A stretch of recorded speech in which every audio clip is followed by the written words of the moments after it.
I feel like attitude is everything, because when you making the final decision when casting somebody, I wouldn't want to be the director that casts, a person who is not humble.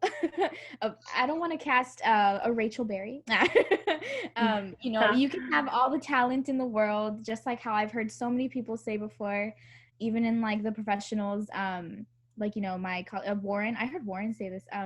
Warren, I don't mean to like call him out, but there's been so many like professors and people who have been in this business for so long that have said, you can be the most amazing singer, you can be the best actress ever, but your attitude will get you blacklisted and it will keep you from getting the things that you want. And I think it's really important to have a good attitude when casting somebody, especially considering the person's character. Like how Yaya said, she was like, this person, like, they're just here to laugh, they're just here with their friends, they're just here to do this, but they're not here to do the thing, which is put on a show and perform and be successful. From what I've seen, I think it discourages a lot of the underclassmen, and it also discourages a lot of the other people that have been there the same amount of time as this person getting the lead, but have never been looked at.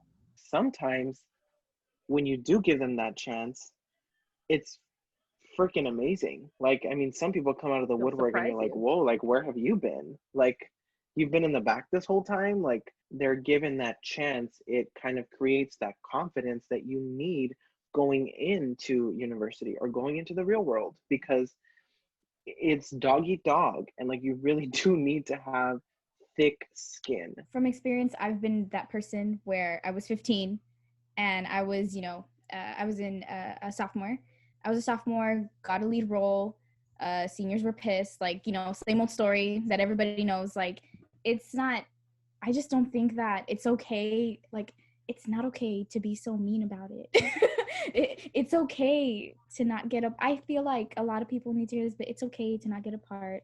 It's okay to see somebody, who's younger than you flourish. Like, it's okay, like, just because you are older, it does not give you the leeway to be like, oh, well, I should get it because, I've been here the longest. There are some people, they've been training since they were 3 years old in dancing. If you haven't been training that long, you're probably not going to be as good as them. People need to understand that it's hard work that gets you to places. It's not just, oh, I'm already good, I have something. No, ma'am. If you have a little talent, that's not enough. Not in the professional world. That goes back to what you were saying about taking it seriously. Because if I was in a casting director standpoint, I would choose the person who took their audition seriously, took the time to pick a song or a monologue that really conveyed like what they were trying to bring forward.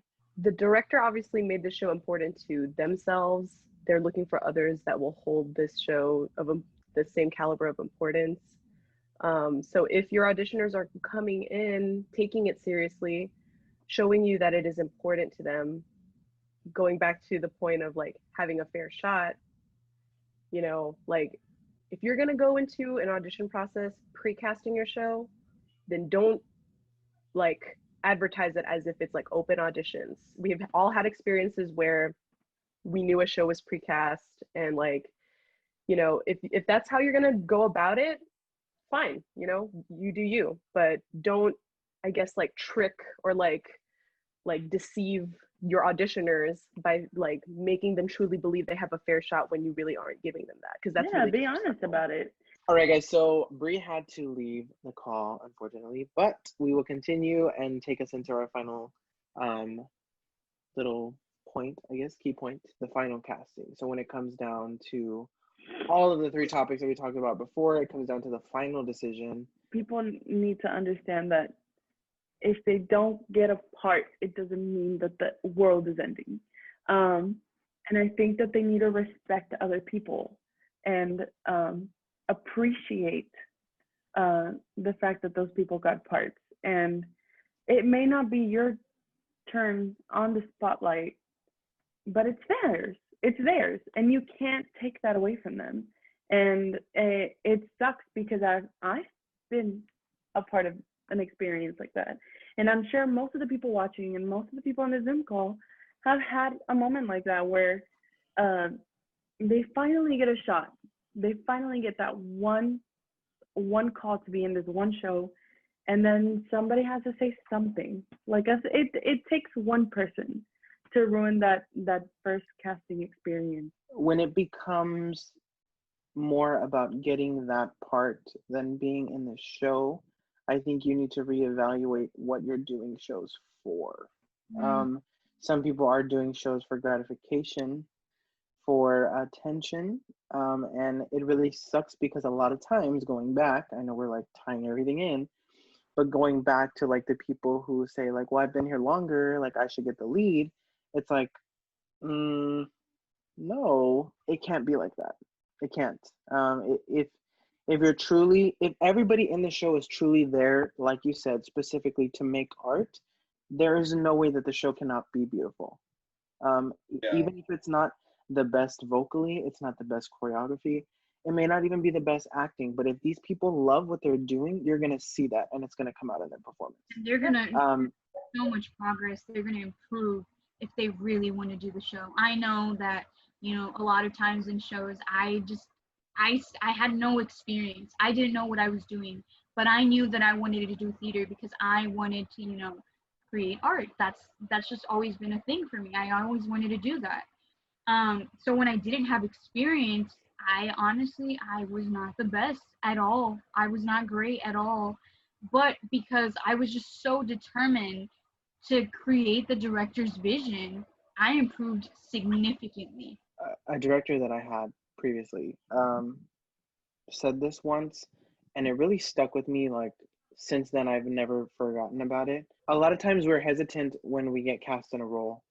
Like, we're very, very hesitant. Like, okay, like, I don't know that I can do that, or I don't know that like I'm going to be able to portray that feeling, or like I don't know that I'm going to be able to convey what the character is feeling. And this director said, you don't have to prove to me that you can be this character. I know you can, that's why I cast you. And I think if more directors put that energy out there, these kids, not only kids, but like performers in general, like I think performers would be so much more willing to be open with their choices. I think that level of commitment really does kind of set you apart from, like, you know, every other person who's coming in with talent. Because, you know, like, you can have all the talent, and if you don't have the commitment, it's kind of like wasted, and it might be the reason why you aren't picked in the final decision making. And I think as actors, as players, as, like, you know, performers, we should, I guess, accept the role as a player or an actor and not the role of the director. So if there is a decision that's made that you do not agree with, know your role. Are you the director? No, you're not. So your input as far as casting is not asked for. And you know, like Daniela said, be kind. You know, like, if something didn't work out for you, you know, like, don't take your feelings out on other people. They don't deserve that. You know, they came out here to put their heart out there just as much as you did. They probably did as much work, like worked just as hard as you did. And just because it went another way, it didn't go your way, you know, like, it doesn't mean you were not deserving of that. It doesn't mean that other person is less deserving than you. You know, it's not this like hierarchy or anything like that. It's like Yaya said, like a vision from this director. And if you just didn't fit this director's vision, that doesn't mean this, you're not cut out for this. It doesn't mean that you're not good enough. It doesn't mean that you're not talented. It's just the decision that was made for that director. And you need to respect those wishes. Because if you're like somebody who's trying to like start an uproar, or like, oh my God, like, you know, this person got cast, did you see this person got cast, whatever. Like, if you're that kind of person who's gonna devote that your energy into those activities instead of, you know, accepting the reality of the decisions and then supporting that cast, even though you're not a part of it, through their like journey of performance, like, you know, that it ties back to the same like thing that Brie was saying about attitude being more important than anything else. Take this as something you would do in a job interview. That's how I see it, you know. Be yourself, don't put on a show. Just have your true expressions and your true, you know, your true self just come out, because people read body language, like I said, people read how people are. You don't want to put on a show before you're in an actual show. And just like a job, you don't want to put on, a different persona just to get, or try to get the position you want, or like try to impress someone, because you don't know what the ultimate decision is. Because, I've interviewed people for my job, and I could totally tell when I could see through someone. You could see through their BS, and you could see through the truth. So you just want to take that in account. Don't put on a face, don't put on a show. Just be yourself. Be like Yahida said. Express your true art. Go in it with an open mind, because you never know what you're gonna get. I was told this, and I can't remember exactly who told me this, but like, when people go see a show, like, you spend all this time in rehearsal, like learning all your cues and everything and all your lines. And it's important to know all your cues and all your lines, right? That's important. But like, honestly, layman who came to see a theater show, they're not going to remember exactly what you looked like. They're not going to remember what you said exactly, but they will remember how you made them feel.